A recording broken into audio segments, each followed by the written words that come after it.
નમસ્કાર દર્શક મિત્રો, આપ જોઈ રહ્યા છો અભિક્રાઇમ ન્યૂઝ. હવે જોઈએ અગત્યના સમાચાર.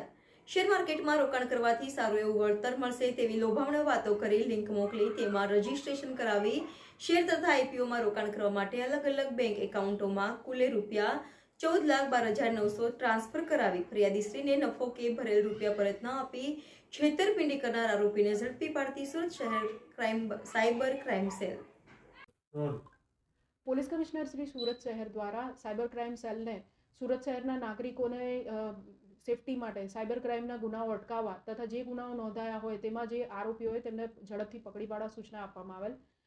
તે અંતર્ગત સાયબર ક્રાઇમ પોલીસ સ્ટેશનમાં અગાઉ નોંધાયેલ 47 નંબરનો ગુનો, જેની અંદર ફરિયાદી સાથે કુલ ₹14,12,000 ઇન્વેસ્ટમેન્ટ ફ્રોડ થયેલું હતું, જેમાં અગાઉ 2 આરોપીઓ રાજ ઉર્ફે પિન્ટુ, જયરામદાસ વૈષ્ણવ તથા કમલેશ નાનાલાલ જાટ વગેરેને પકડીને તેઓની વિરુદ્ધ જરૂરી કાર્યવાહી કરવામાં આવી હતી.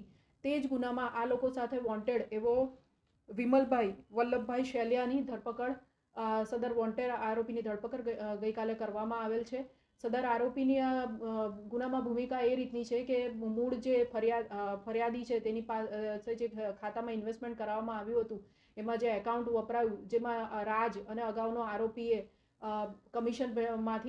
કમિશન પેટે એકાઉન્ટ ભાડે લીધું હતું, તેમાં આરોપીએ પણ એ જ રીતના કમિશન લઈને લગભગ ₹70,000 જેટલું કમિશન લઈને આગળ આ એકાઉન્ટ ભાડે આપેલું છે. સદર આરોપીને હાલ પૂછપરછ ચાલુ છે અને વધુ ઇન્વેસ્ટિગેશન સદર કેસમાં ચાલુ છે.